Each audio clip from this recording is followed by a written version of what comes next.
In 1944, a new word entered the English vocabulary, the term vegan, which originally meant non-dairy vegetarian.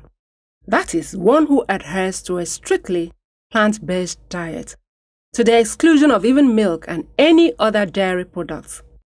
Another interesting aspect of veganism is that it goes way beyond food and diet.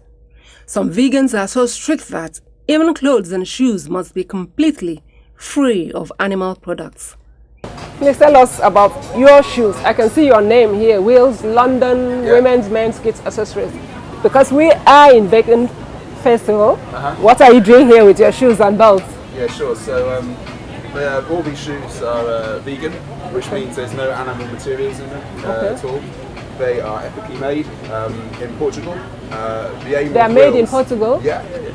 I make all my shoes in Portugal or Italy because of the workplace standards. Under EU law, we audit and visit the factories regularly. We make sure that people are paid a fair wage and everyone works in a nice environment. For me, it's important to make a vegan shoe.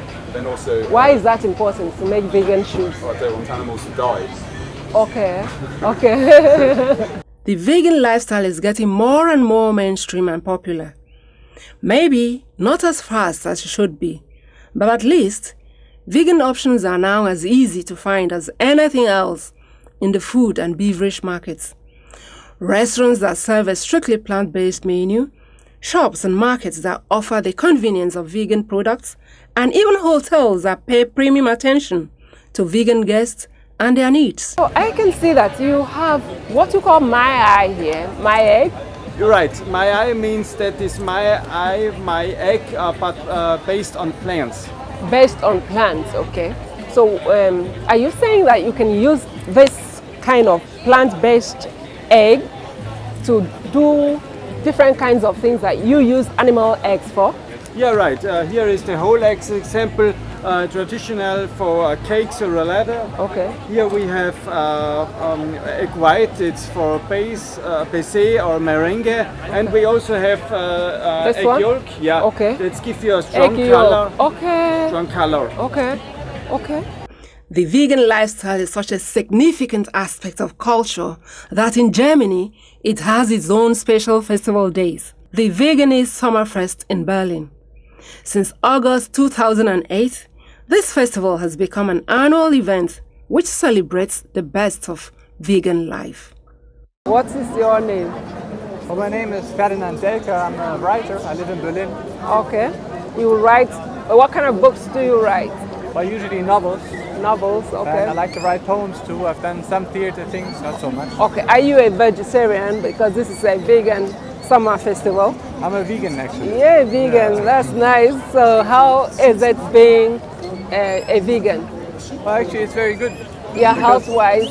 Well, health-wise, it's perfect. I mean, I was never very worried about my health. Okay. But I have the feeling that when you eat vegan food, it's a lot lighter than the other food. So does it help you in your mental work? I do think so.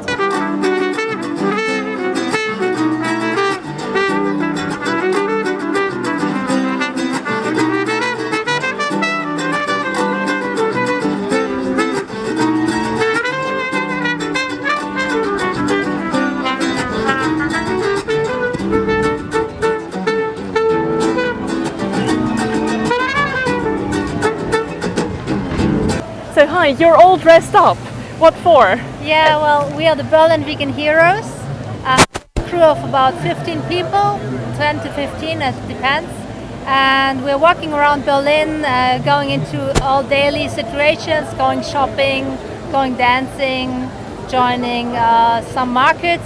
And what we want to really do is we want to inspire the people to become a hero themselves. Hi, welcome. Hi. Why are you here in this summer vegan festival in Berlin? Well, I'm from Milan and I looked it up on the internet and I saw that there was this festival. I'm vegan like since about a year, and I really wanted to go here, and it's actually amazing. So I just heard you're from Israel. How did you come here? Why did you come? Well, it was by accident actually. I saw a post on the Facebook about the vegan the vegan festival, and I wasn't planning to come to Berlin at all, but then I saw it and I just booked it in 5 minutes and just to come. So we're at the Vegan Summer Festival. Do you come here often? It's the second time for me. I was here last year, and I thought I'd check it out again this year. So are you vegan? Yes, I am.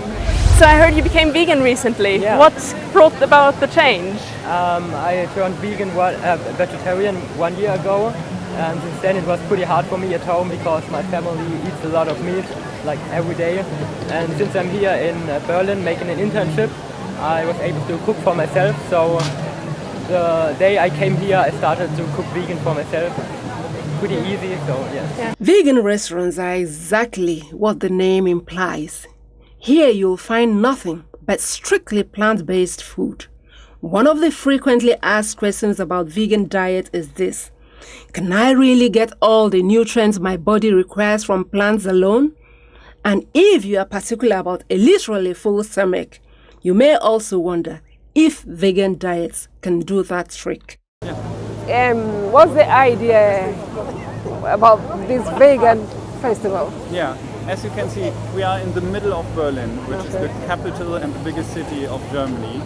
And this square, Alexanderplatz it is called, is the hub for public transport and for shopping. So tens of thousands of people cross this square every day, and this is our main target group. We want to kind of attract the attention of the usual passerby and inform them about the advantages and the fun of vegan lifestyle. So how old is this vegan lifestyle or the society?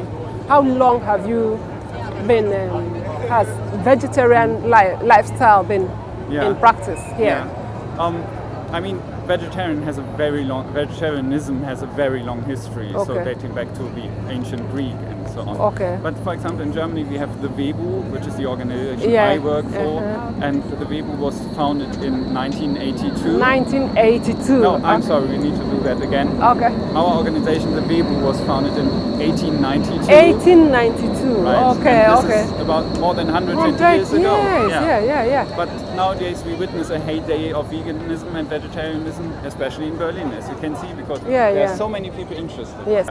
So how many vegetarians and vegans do you have in Germany and probably Berlin? Yeah, we have quite current and good figures about that, conducted by a renowned market research institute. And these figures show that we have 7.8 million vegetarians. 7.8 million vegetarians in Germany. Yeah, that's about 10% of the population. All right. Yeah. And among them, there are about 900,000 vegans in Germany. That's still about 1% of the population. Then in Berlin? In Berlin, we estimate that there are about 405,000 vegetarians and still 50,000 vegans. The number is huge. Mm-hmm. Okay, so why do people choose to become vegetarians or vegans? Yeah, there are manifold reasons for that. But the prevailing one, and studies keep showing that, is an ethical motivation. The Vegan Festival is an annual event in Berlin. It takes place in the month of August and attracts growing numbers with each year. The colorful displays of all things vegan is a sight to behold. This year's festival lives up to its expectation of celebrating the diverse, tasty, and informative. But why have a vegan festival at all? What difference or impact is it making? As the vegan lifestyle gets more attention and participation, perhaps we'll soon live in a world where the vegan choice is not an exception but as commonplace as any other diet.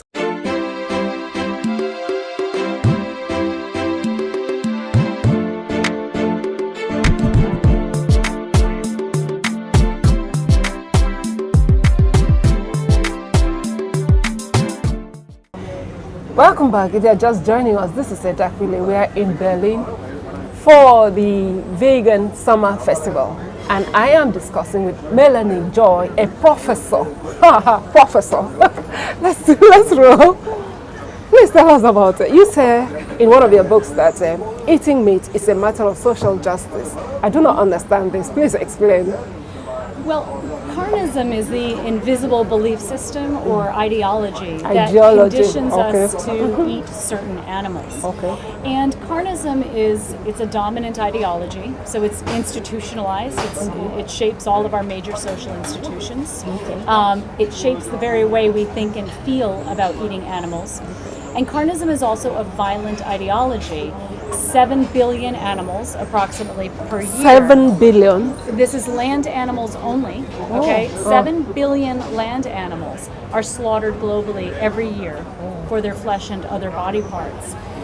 And dominant violent ideologies are structured in such a way so that humane people, compassionate, rational people support inhumane, irrational practices without fully realizing what they are doing. Okay. Now, the experience of each set of victims of these ideologies will always be somewhat unique, but the ideologies themselves are structurally similar because the mentality that enables that violence is the same. Okay. It's the mentality of domination and subjugation. It's the mentality of privilege and oppression. It's the might makes right mentality that makes us feel entitled to wield complete control over the lives and deaths of those with less power just because we can.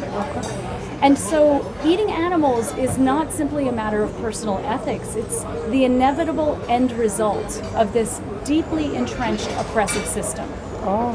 And this is why eating animals is really a social justice issue. Okay. You mentioned something about compartmentalized. Please expand more on that. Well, carnism conditions us to compartmentalize animals in our minds, to put animals in these different compartments or categories in our minds. Some animals we learn to think of as food, some animals we learn to think of as friends, some animals we learn to think of as wild, for instance. What's most important, however, is that what carnism does is it conditions us to block our natural empathy toward other sentient beings. Psychologists have discovered that humans and some other animals actually naturally empathize. That we have in our brains what are called mirror neurons. These are neurons that are activated in our brains when we see another having an experience or witness another having an experience.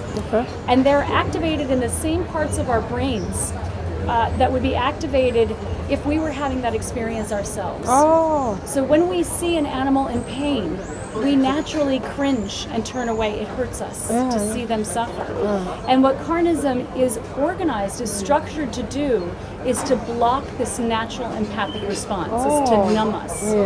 So that we can eat animals and see do their not bodies, feel anything. Exactly. We see their bodies as food, as something rather than someone. It's been a great place for me to be and a great place for me to be doing this work. Thank you, Melanie. Thank you. It's such a joy. Thank you so much.